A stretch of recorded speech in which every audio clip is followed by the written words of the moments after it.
Yeah, of course, that was before I went in the Army. That was just got out of high school.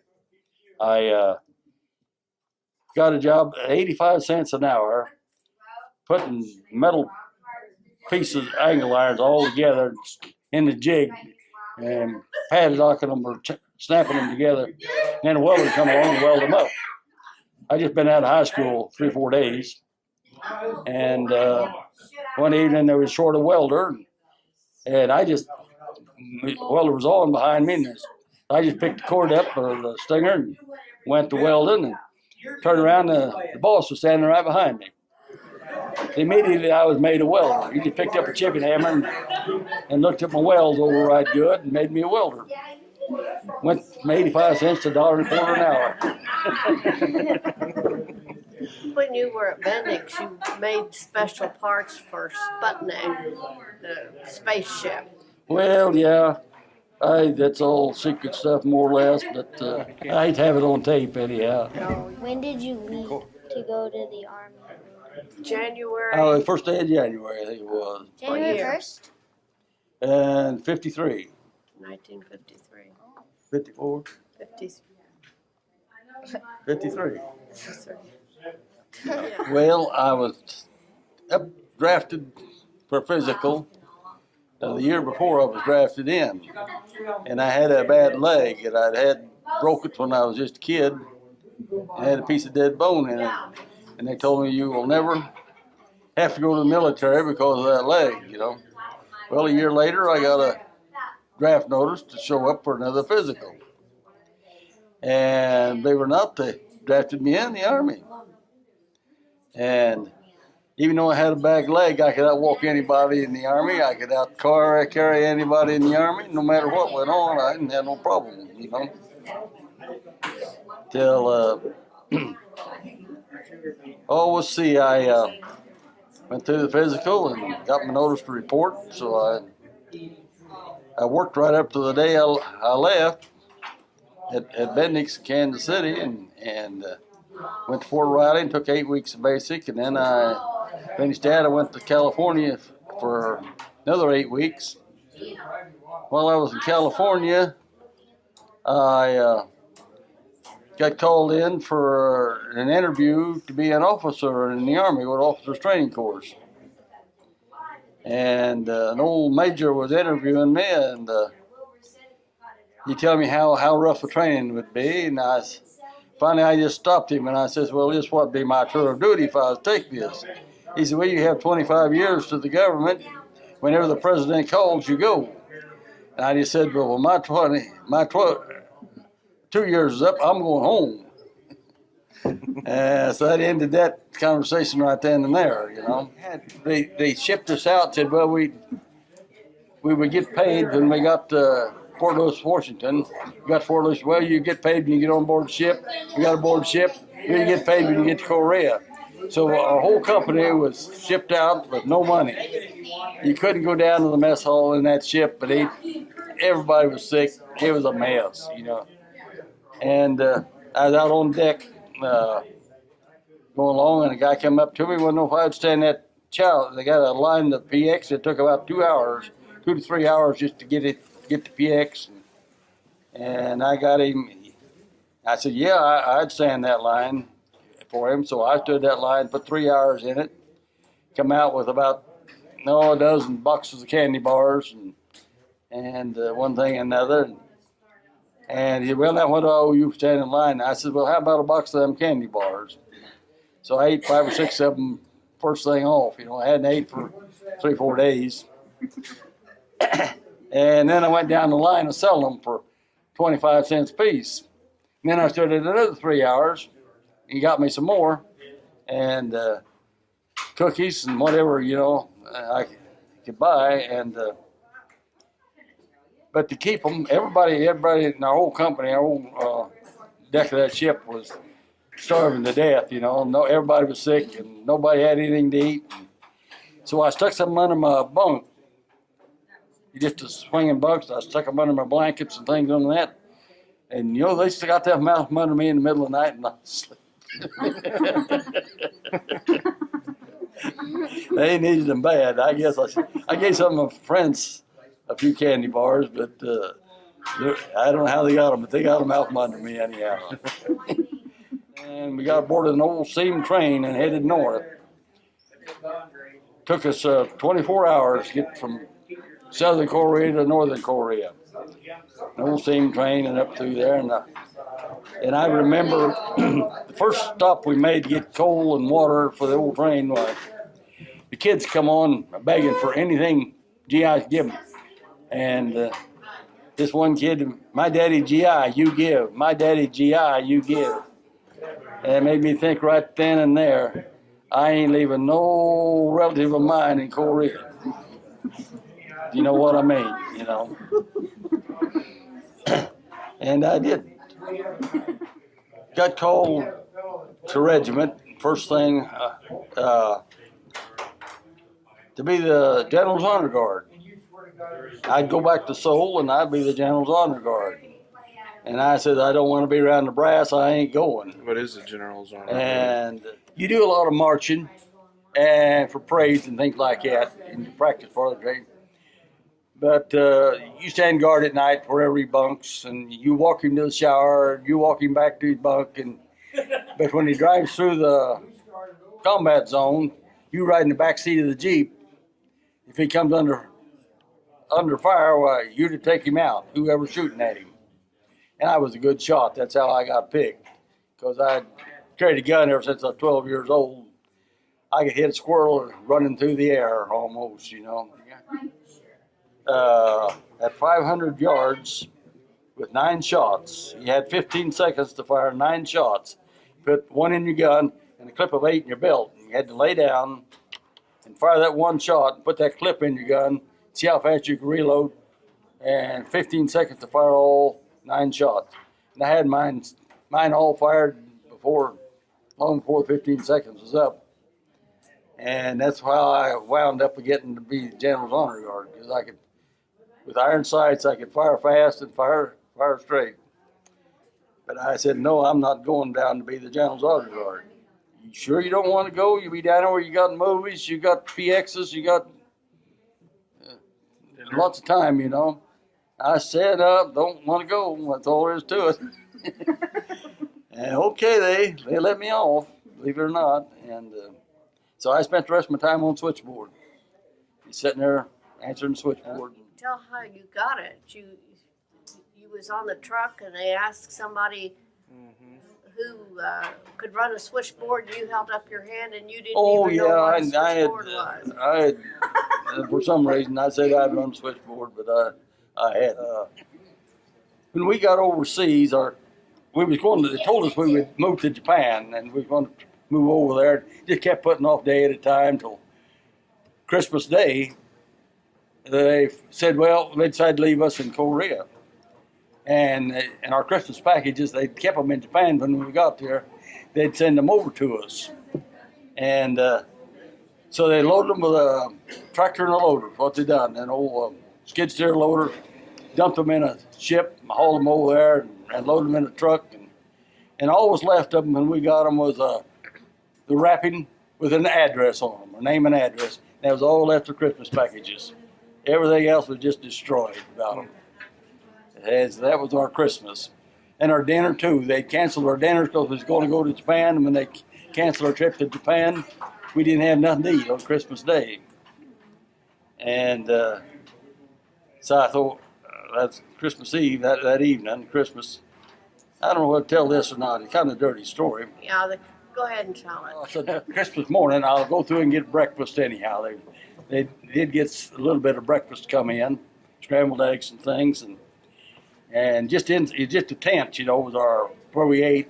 And then you walk to the side door, just a canvas flap in it, and first thing inside that door was a colored guy, big. He had no clothes on at all. He had venereal disease so bad that he just took them all off. These boys, young guys, they don't know what I'm talking about. But clothes rubbed him, so he just took all his clothes off. And he was scrambling dehydrated eggs on his. He just dumped so much on there. Dump on some water and stir them around, and here's your eggs. How many do you want? I just turned around and walked out. I don't want any. No, thank you. Yeah. So that's kind of life in Korea. I don't know what else you can say about it. You know? One of the Marines had an electric guitar, and it was a good guitar too. He spent time getting it all the way to Korea, and he hated to have to carry it home, and he wanted $60 for it. And I said, well, I just got $20. The next morning I was going down the road going to breakfast, and here he was loading trucks out down there with these duffel bags and his clothing, and his guitar, and his amplifier, and about two guys to carry it, but he just him by himself. He says he still got that $20. I said, yeah. He handed the guitar over the border, and I handed him the $20. And I got me a $300 guitar for $20. Get right down to it. Well, I tried. Most of the guys that played over there played Bahir, and I couldn't make out too much Bahir. So one of the guys that ordered a book, learned to play the guitar by note. And I picked that up, and I got to reading it, and I figured it all out, how to play my note on the guitar. And I was getting along fine with it. But the old sergeant told the NCO club they knew I had that guitar, and they wanted to take it over there. So this old sergeant, he says, I'll guard it with my life. Yeah, I'll guarantee you it won't be broken, nothing. And I said, no. Well, I get $60 come payday, then you can have it. Well, come payday, he come out, he paid me $60 for it, and they broke it that night. I really got 3 trips to Japan, 1 extra. Most people got 2. 6 months apart you can get a pass into Japan. And but I made friends with our preachers, what do you call him? Missionary? Aide anyhow. He's just his aide that played the chaplain. Yeah, our chaplain is aide. And he got me a pass to go over there to a kind of a religious study one time, and me and another guy went. We hitchhiked. Our company commander says if we just hitchhike all the way, why, we could have 2 or 3 extra days off. That suited me fine. So we just started down the road hitchhiking, and but I found the Japanese so friendly. They just make Americans look terrible, really at it. You get right down to it. But we got off at Yokohama, toured the town a little bit, and had lots of time, and bought the tickets in to go on down, and I was showing them the Japanese on which train to get on. But one of them Japanese dropped that ticket, and he went right down through the crack in the railroad down below. He got on his knees asking forgiveness. Oh, forgive me, forgive me, forgive me.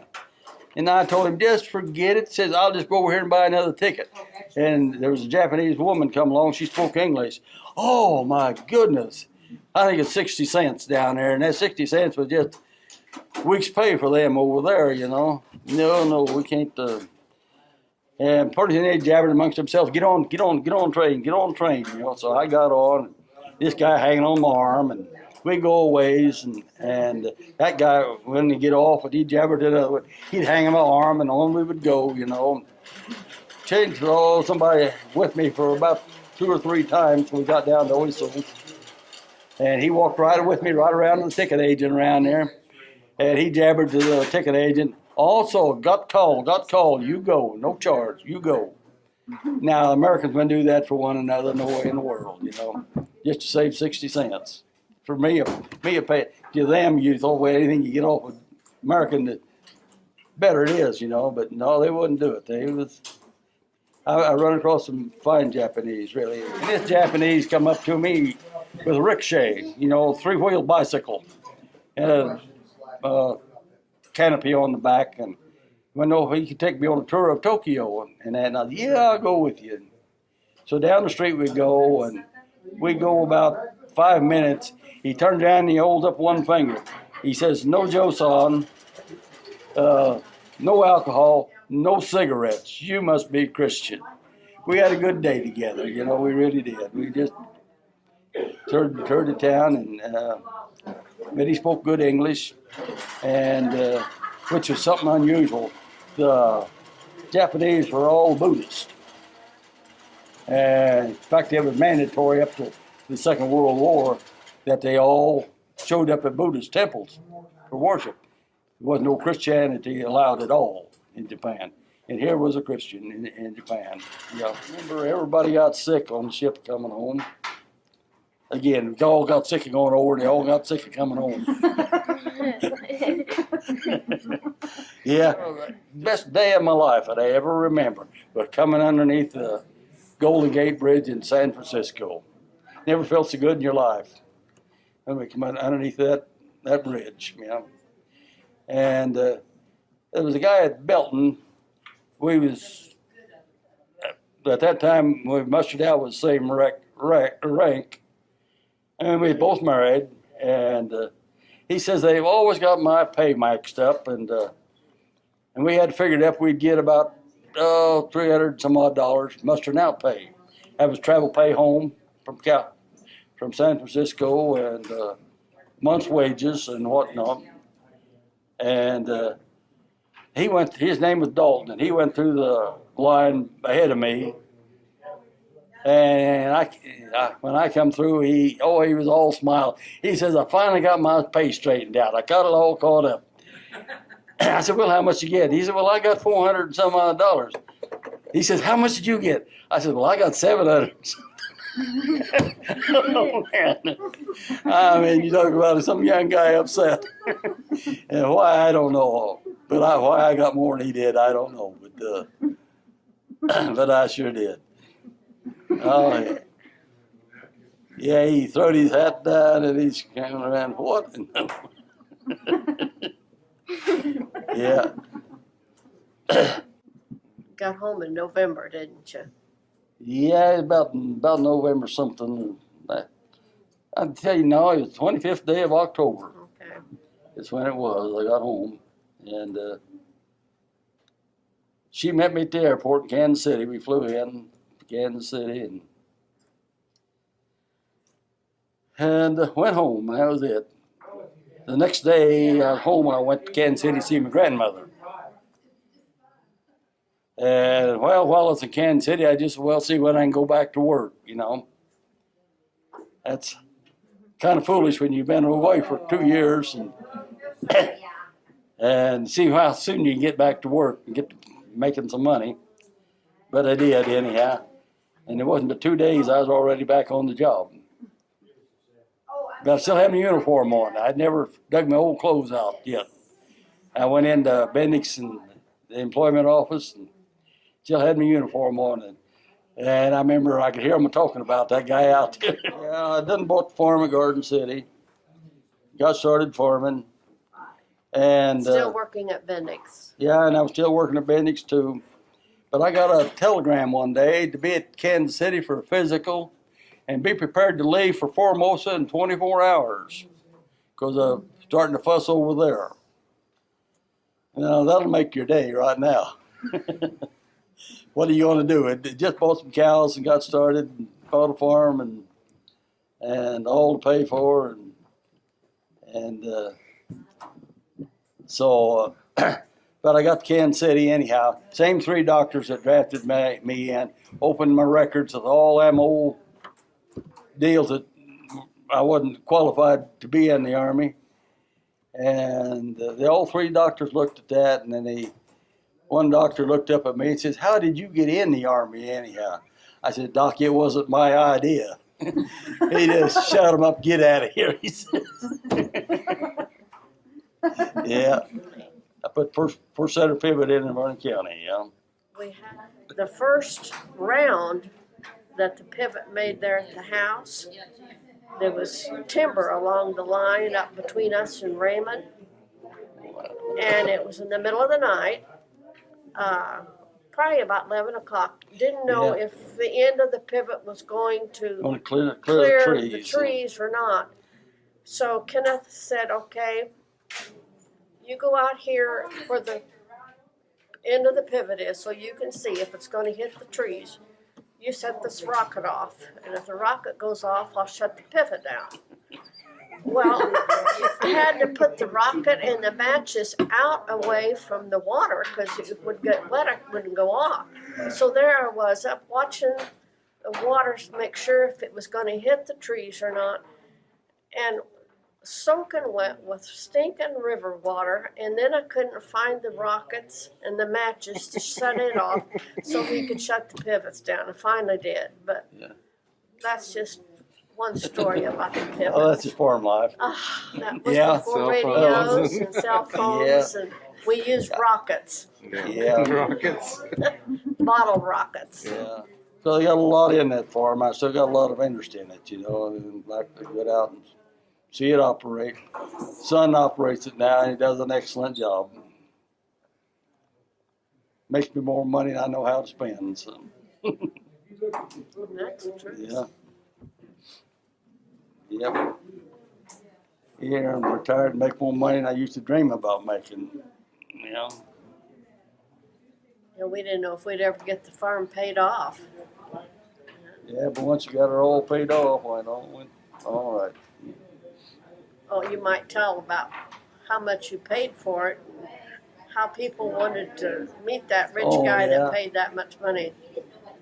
This guy wanted $300 an acre for it, and so I decided I'd buy it. 1,200 acres. Well, no, at that time it was just 580 Okay. acres. And when he was having a sale selling out, I went down to the sale, and all the neighbors had to see that fool that paid $300 an acre for that land. It looked plumb foolish to them to pay $300 an acre for that old land down that way. What I was looking for was a source of water and land that laid flat enough you could irrigate, and that was it. I pretty well looked the state over, and that's where I wound up. And I thought I'd found it. And what would it bring now? Oh, it'd probably bring over $3,000 an acre now. There's some around there sold for $3,000 an acre that I don't think as good as it is, but with the buildings and what I've got on it now, irrigation systems already set up. I bought 3 farms since I've been there.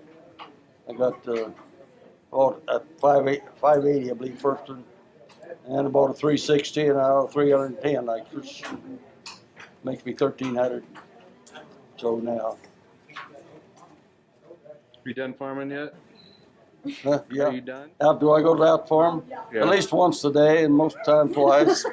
But you're done. He's got to make sure it's still there. Yeah. We've had a good life. We really have. 60 years of good life. How old are you guys? How old are we? He's 80, and I'm 77. Oh, God. Well, now listen. Here, about a month ago, there's a girl come to our church, and as she looked for somebody to talk to, and she walked up to me and the other guy standing there talking, and I think she started college, and she says, "I'm 18." I said, "We're almost the same age. You're 18. I'm 18."